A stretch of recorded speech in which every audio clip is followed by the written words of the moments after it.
Through this process, we have to be selective and very surgical on how we spend our money because it's not unlimited. We have a very finite amount of money that is for these projects each year. It's really tough to budget all the things we want to do. Welcome to Herrimanology, the official podcast to keep up with Herriman City. We'll take you inside the city, explore the latest news and updates, show you how your government operates, and discuss the issues that affect us all. Now, here are your hosts talking all things Herriman on Herrimanology. All right, welcome to Herrimanology. It is Thursday, April 10th, and I haven't worn a jacket in 2 days. Spring is here. It's wonderful. Yeah.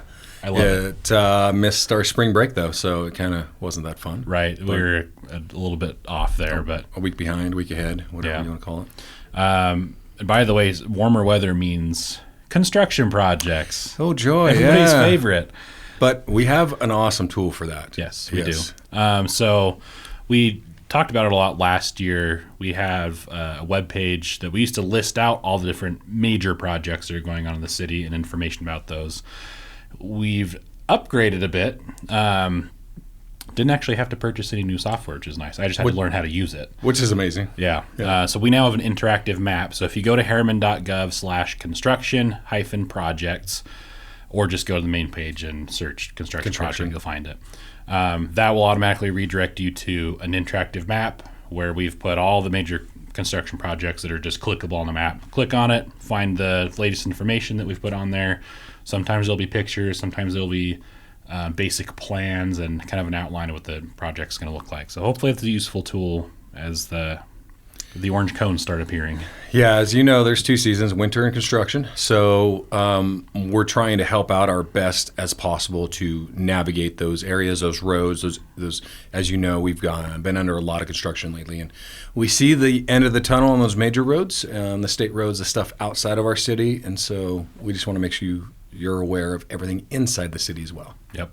So there will be things added to the map if you've already looked at it. We've already seen at least a couple thousand clicks on there. So there will be more things added to that in the next few weeks. So last night was a city council meeting, kind of a quick one, at least as far as the general meeting went, but an important discussion in the work meeting we want to touch on.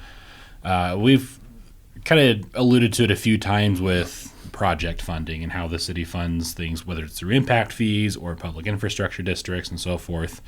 Last night, the city's staff and the city council kind of talked about the next 10 years of construction projects and kind of hitting the reality that we're not going to have enough money to do all the things exactly when we want to do it. That's the story of every city on planet Earth, but yes, it's kind of coming on our radar now, and we've had some funding. I don't want to say issues, but just kind of unanticipated changes since the last time we went through this exercise. What can we kind of come out of that meeting with? There wasn't anything approved, but just kind of a discussion item, and what came out of that? Yeah, so for public consumption, like our city finances come in a couple different ways: impact fees and taxes, or we get grants or money from the government above us, the state, county, federal. Yep. So when these projects come in, we have a long list of projects, and as the city ages, sometimes those projects or maintenance get deferred until we have enough financial capital to do those projects. Impact fees come in today. It may not build the road for 5 or 10 years. And obviously costs today are much less and impact fees are much less than they will be in 10 years. That's a given fact with inflation and cost of construction and goods. So on that, we have a long list of projects that are either ready to be replaced, need to be replaced, looking at it all the way from parks and streets and other water improvements, stormwater drains, pumps, valves, all that. So we have to take a look at the whole totality of it and categorize and score which one reaches top of the list. And each of these projects have different buckets of money. Through this process, we have to be selective and very surgical on how we spend our money because it's not unlimited. We have a very finite amount of money that is for these projects each year. And it's really tough to budget all the things we want to do, especially for amenities and fun things.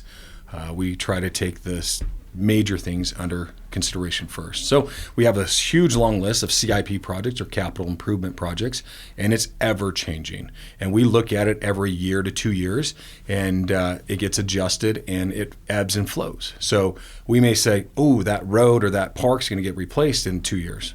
It may be 4 years because it may get bumped.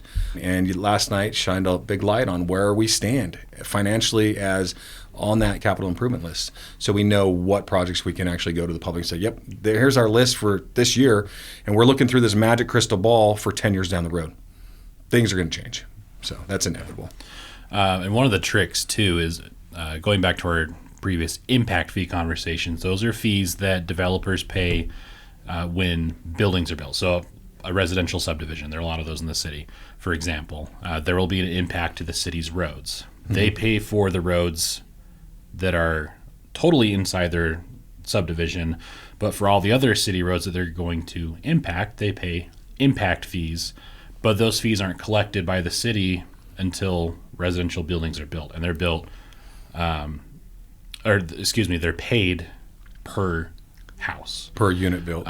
So the city will collect those over time, and as you mentioned, the costs go up over the years, and impact fees often fall short of what the actual costs are to widen the roads or to build new roads, things like that. So another funding mechanism that you mentioned that we've talked about recently is the public infrastructure district, which simply put is a way for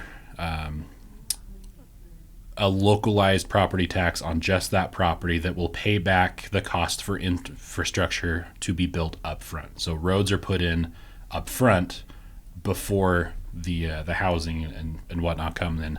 The only issue with that is that replaces impact fees. So all these projects on this list that we forecasted out for years, like, hey, we'll collect impact fees over time to be able to pay for these projects. Well, now with public infrastructure districts, the roads get built beforehand, but we also don't collect the impact fees that we thought we were going to get. So all these projects that can only be paid by impact fees aren't going to be paid by impact fees. So we're talking about, like, well, how do we pay for these? Maybe we have to kick some back a few years or scale down a few things. And it's kind of there are pros and cons to all these different financing mechanisms. Yeah, and city finances is nothing like your personal finances. You get a paycheck, you can pay whatever you want. We get impact fees or we get money from these other organizations. They have to be spent specifically for those things. They are restricted fees or they're certain project fees. Now, I think we're actually going to be improving with the public infrastructure district. I think it's a good thing. We get our roads, our infrastructure in first. We just have to get over that hurdle and that couple of years of where the uncertainty of funding is and where those mechanisms are. And once we get over that, I think we'll be in a better shape for the long term. Yeah. Kind of on that same vein, we got a question last week from Kyle, and sorry to make you sit an entire week because he sent this in right after we published last week's podcast. Yeah. It's a great question too. So and this was kind of referencing information that Ryan Smith, the owner of the Utah Jazz and the Utah Hockey Club, had put out, saying that he would put pre-made plans and $500,000 toward new hockey rinks throughout the state of Utah, and kind of offering up to municipalities to try to start conversations and see if they can get hockey rinks around. So Kyle said, love the podcast and appreciate you guys taking questions from the community. With all these talks for the athletic complex, have there been any conversations around including an ice rink facility? I read about Ryan Smith's proposal to help fund 20 new ice rinks in Utah and have seen other cities reach out to him via social media. Apart from the ice ribbon, it seems that our corner of the county is lacking rinks and could benefit from one. Is this something the city of Herriman would pursue?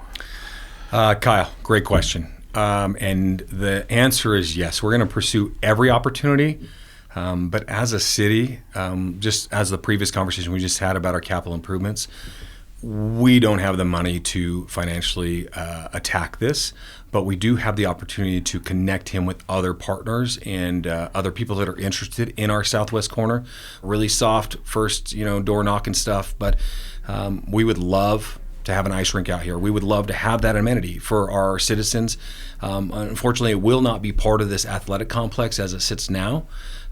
That's still in the works as well. But that has been specifically designated for field play or athletic play of just grass. And so those are the type of sports and facilities that we're looking for that complex. So great question. I appreciate you watching. We love the podcast and have fun doing it just as much as you guys watch it. So hopefully it's good for everybody. But yeah, thanks. Yeah, so too early to say for sure one way or the other. Yeah. We have reached out. We don't have the money for it to build it ourselves. And to be honest, $500,000 is a lot for personal finances. It's very little when it comes to something like this. That will probably get you only a small fraction of the way to the facility. But as you said, as a city, we can try to partner and connect some dots. But honestly, probably a long shot. Yeah. But it's possible, and we're trying to do our due diligence on our end to at least start those conversations. Yeah.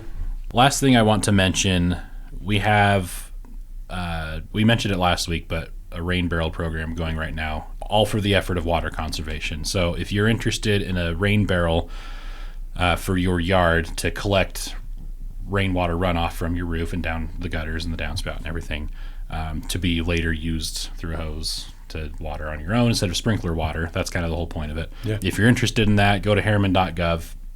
You'll find links to it. Be patient with the process. It's a little cumbersome through the web fill link and stuff, but it's worth it. Yeah, if you have any questions, just reach out to us. We'll try to help you through it. But that's only ongoing for a little bit. And by the way, the sales have been we don't get the money for this, by the way, but the sales for the barrels have been lower than we kind of hoped or thought. So we're extending a special thing that we're doing where we're helping to discount 2 barrels instead of just 1. Wow. So if you want to get 2 at once, you can get the $57 discounted price. For 2 barrels. Yep, for 2 barrels. Awesome. And as we know, when we get rain, we get quite a bit of rain. And so it's very advantageous. It's great for your flower beds, for other planter boxes, whatnot. Yeah, I did get a barrel last year. I still haven't installed it. I feel bad about in your that. Garage? Yeah, it is in my garage. Awesome. I know exactly where it's going to go. I haven't put it up there yet, but planning on getting a second one for this year. But okay. Yeah, we'll see how it goes. Don't be like me. You should install your rain barrel right away when you get it. Yeah, so you can actually use the rainwater. Yeah. So anyway, I don't think I even introduced you, Councilmember Teddy Hodges. Thanks for joining. Hopefully, after 4 years, they kind of know me. But hopefully, yeah. District 2, if you're curious. I'm John LaFollette, Communications Manager. We'll call that good for today. Thank you for listening and watching. And, of course, leave a comment or a question, and we'll answer it in an upcoming edition of Herrimanology. So awesome. Appreciate you guys. With that, we'll catch you next time.